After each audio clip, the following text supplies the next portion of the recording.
It has been referred to as the best 35mm rangefinder camera ever made. While that's no doubt a hyperbole of a fanboy, it isn't actually very far from the truth. In my fanboy opinion, that is. Consider this, it's the only 35mm rangefinder with dual metering system. It was the first camera ever to feature both auto exposure and spot metering, and that was about 40 years ago. It's got one of the sharpest lenses ever. All of this in a compact, handsome little half-kilogram body. Damas y caballeros, aquí está la Olympus 35SP.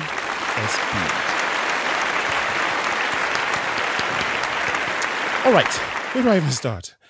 To avoid making a 2-hour-long video, I'll only cover what I think are most important. As such, let's start with the most important part of a camera, the lens.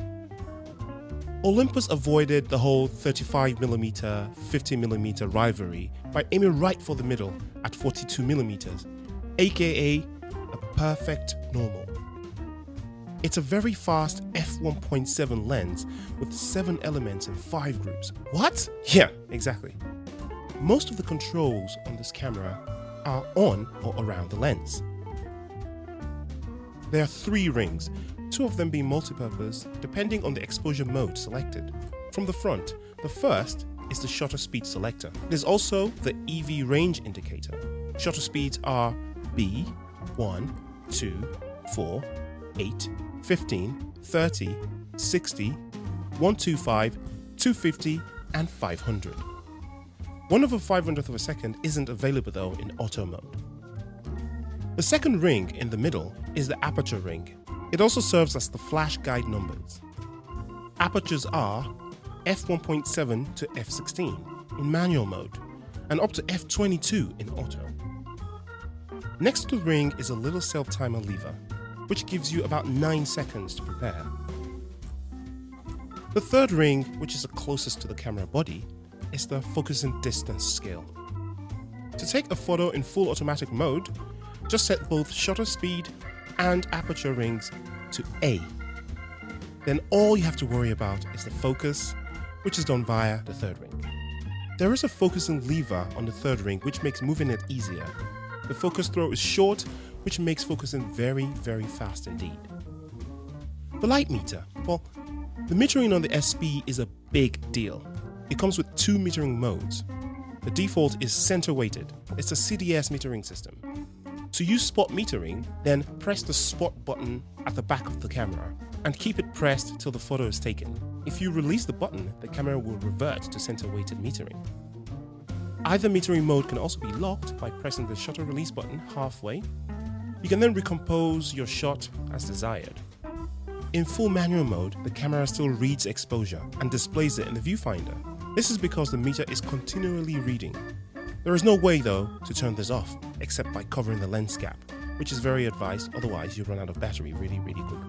Talking of the battery, the SP ran on the now discontinued PX625, like many rangefinders of the time. See in descriptions for alternatives. The only thing the battery powers is the exposure meter. In classic Olympus 35 fashion, the viewfinder is bright and clear. If you have a good copy of the SP, the rangefinder patch should be well defined and accurate. There are parallax guides, but they are not corrected automatically. Loading the film is straightforward. It takes a standard 35mm roll, which goes in the back of the camera. The back is opened by pulling the lever.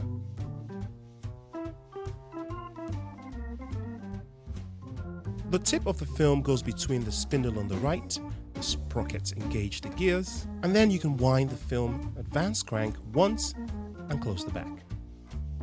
To set the ASA/ISO, there's a dial at the side of the camera. The range is 25 to 800 in the usual steps. The shutter button is at the top of the camera, and right next to it is a frame counter window. This automatically resets every time the camera back is opened and closed. The shutter button is threaded, so it can be used with cables or soft release buttons. After the film is done, enable the rewind lever by pressing the button right at the base of the camera. Oh, by the way, the battery compartment is also at the base of the camera. And then rewind the film in the usual way, using the rewind lever. There is a hot shoe on top of the camera, which can be used for accessories like a flash. There is a sync socket, which is in front of the camera. A huge plus for the Olympus 35SP is the fact that it has a leaf shutter. This means it can sync with flash at all speeds. The SP also packs a flashmatic exposure system. You set the flash guide number and the camera picks the correct aperture as you focus. This is a completely mechanical system that doesn't require battery power. Amazing.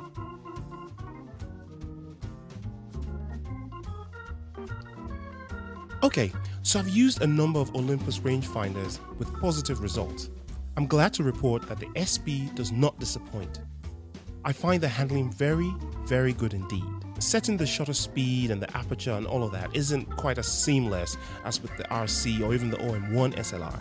But once you get used to it, it's just fine.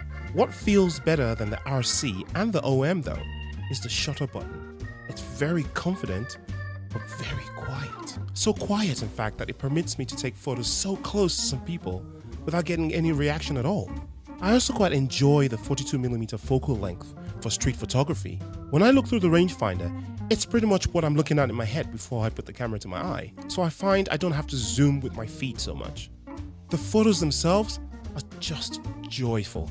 It's like taking my RC photos and making them sharper. That's basically how I can describe them. And that's thanks to the G.Zuiko lens on this thing. I also found I could take photos at night with confidence, not only because of the fast f1.7 aperture, which still produces relatively sharp photos by the way, but also because I could still handhold the camera at 1/15 of a second. It's not advisable to do this, of course, but if you have steady hands, it's perfectly doable. Isn't it funny though? I was asked more than once if this was one of those Fuji X something cameras. Isn't that ironic? So why so much praise for the Olympus 35SP? Better than the Leica, best rangefinder ever made, best this, best that.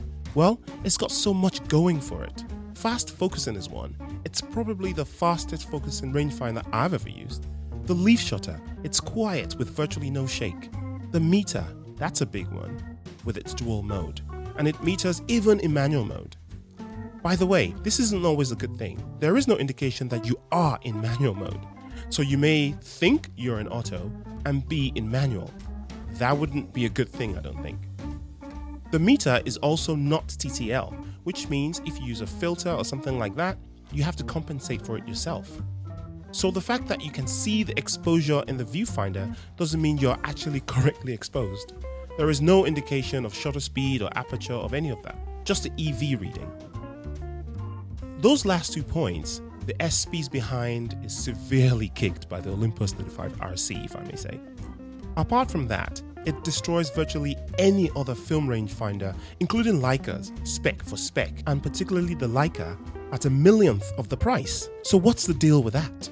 You know how you can have a Mercedes be twice as good as a Ferrari, and wonder why a Ferrari can be 10 times the price of a Mercedes? It's sort of the same idea. It's not just a camera, it's a Leica. Oh, and one more thing. R.I.P. Steve Jobs. The markings on the SP's lens glow in the dark. That's right. It means you can see your settings no matter what the light conditions are. I guess this would be great in a club or in a concert type situation. And with that sync at all speeds shutter leaf, you better be carrying a really good flash. Until next time, dziękuję moc, a nashledanou.